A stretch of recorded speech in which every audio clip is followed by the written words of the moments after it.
Hey guys, welcome to Voiceful with June. I wanted to get on and do a introduction video and introduce myself for those of you that don't know me. I am very new to all of this video stuff, so please bear with me. We're going to learn together, which you will soon find out is the way that I like to do just about everything. I am a survivor of childhood physical, mental, and unfortunately SA abuse. I don't want to say the actual word on here because I don't want to get flagged from YouTube. I know they don't like that word. But I want to come on with all of my flaws and show you how I get through them.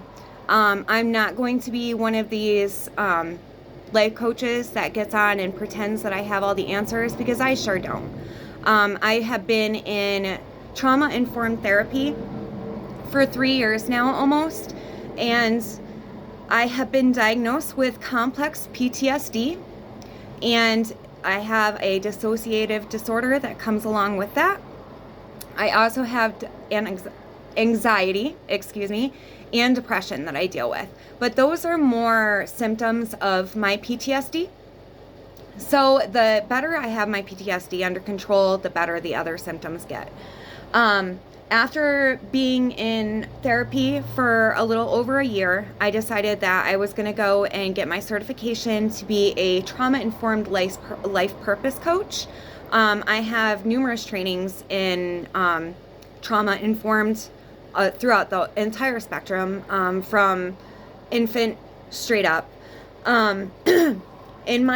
What I'm hoping to bring to this channel is to bring the correlation between childhood trauma leading to mental health struggles, leading to people needing to find ways to self-soothe. And a lot of times that comes with addictions. It just is the way that it is. When I first started therapy, I was one of those people that therapy was not going to work for me. I had absolutely no faith in it. I've been to therapist off and on throughout my entire adult life. After I had my first child at 21, I was diagnosed with postpartum depression.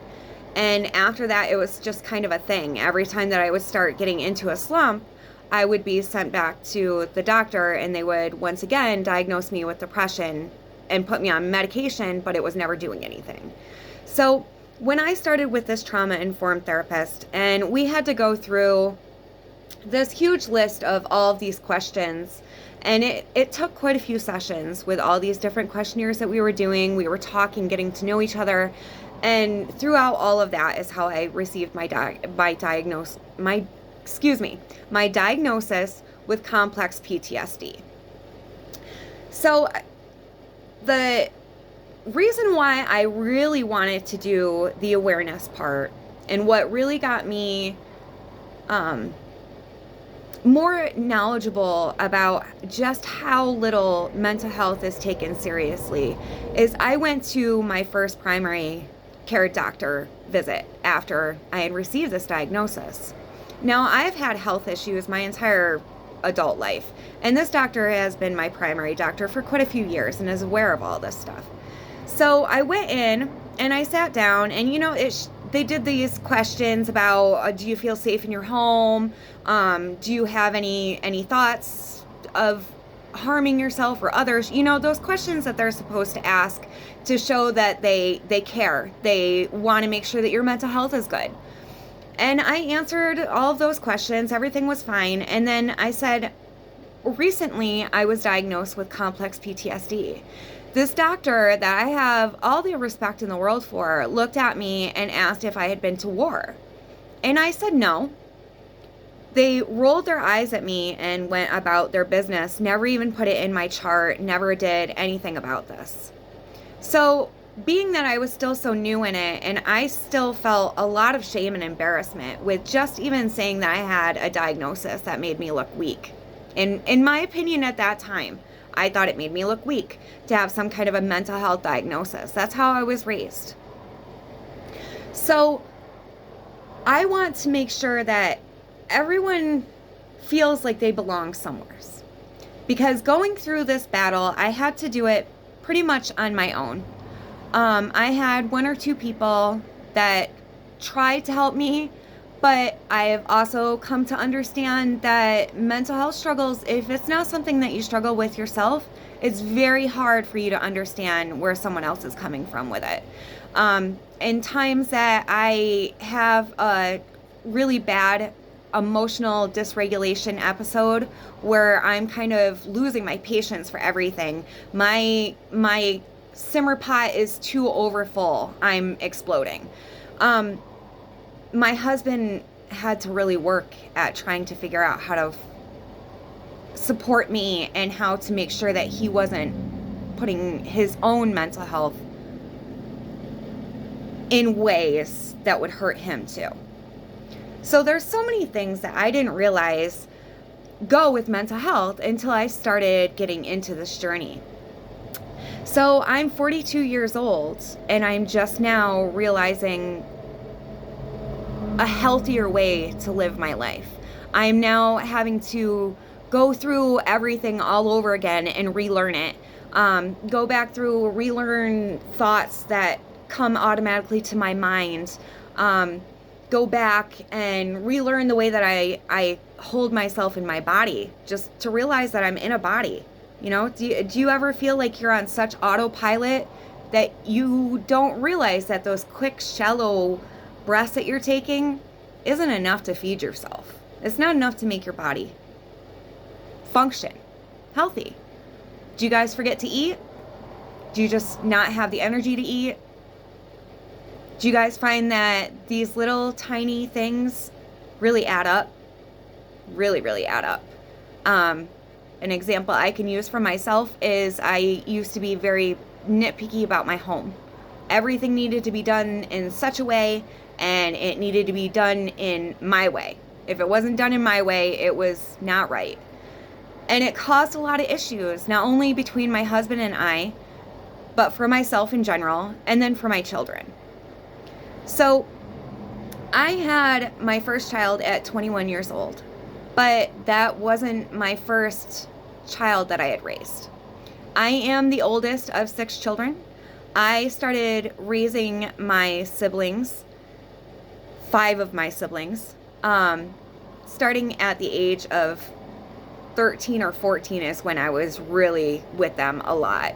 Before them, it was babysitting for a whole day or, you know, but it wasn't days at a time. That started when I was 14. So I barely squeaked through high school. I barely graduated. I didn't go to college. I had custody of 4 of my siblings by the time I turned 19. I have a lot that goes along with my childhood trauma that I did not realize was not a normal way to live. I didn't realize how bad my childhood was until I started really picking it apart. And with picking it apart, you do the PTSD steps that you do in the therapy. Just like if you're in AA, I'm going to keep trying to bring correlations between mental health and addictions. So, just warning you. Just like in AA, you have steps that you have to do. It's the same way that PTSD is. And the number one step that you're trying to do is self-care, taking care of yourself. Because a lot of us that have complex PTSD have traumatic childhoods in any way and ended up with a mental health struggle. We all have problems with taking care of ourselves. I know that step I still have to keep going back to. We have to still keep going back to step 1 and back to self-care again, because I am so overwhelmed when it comes with trying to take care of myself. I've been so used to taking care of other people. So, as I was saying, my one child, my oldest daughter, is about to turn 16. And she's starting to need that mother-daughter relationship that I never really had. And it caused a lot of issues. So I needed to find a new way to communicate with my children. I have 8 children now. I have 3 biological children, and I have 5 bio babies. So in order to stop the generational trauma in my side, we're not talking about any of my, altogether I have 9 siblings. We're not talking about all of them. We're not talking about, what the adults in my life could have, should have, or whatever done. Right now, all I want to focus on is what I can do, what we can do together to heal so that we can make a better future for our babies and make a better future for us. Because we're not only healing to get over what happened to us, what we never asked for, what our body decided that it had to do in order to survive. We never asked for any of that, but we have to take the responsibility to fix it so that we can be happy. There's a big difference between surviving and actually living. And I'm really hoping that together we can find out how to get to the living part, to actually feel happy, to actually feel love for ourselves.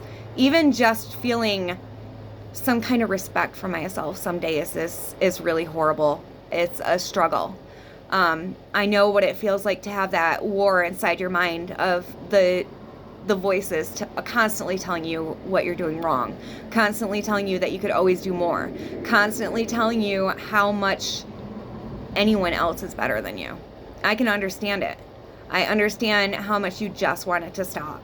And I'm hoping that together we can make that easier.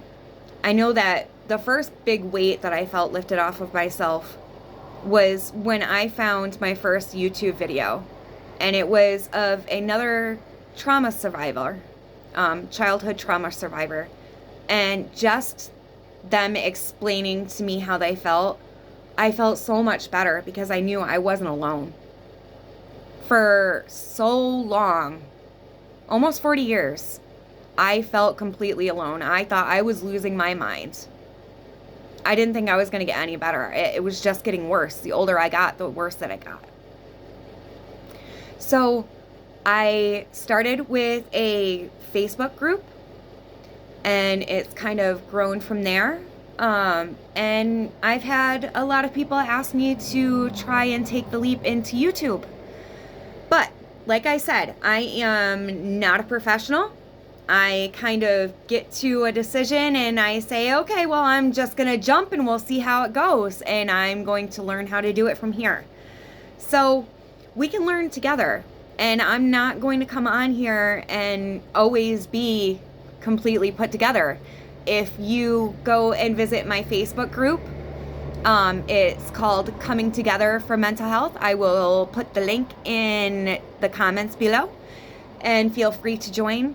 If you want to go on there, I have gone in and done live videos with the family that we have in there and really shown them what I am like in the middle of one of these episodes and how I can talk myself out of it, how I can talk myself back through to figure out what exactly set me off. And the more you can figure out what set you off, the easier it is to prevent it in the future. The easier it is to make these things start being automatic. The healthy stuff can be automatic, guys. All right. So I want to end my videos with us taking nice cleansing breaths and being in our space, okay? It's so easy to forget we're in a body. Take nice deep breath in and out. Feel your butt in the chair. If you're standing up, feel those feet on the floor. You're right here. You're safe. Nothing is going to get you. One more deep breath in. And negativity out.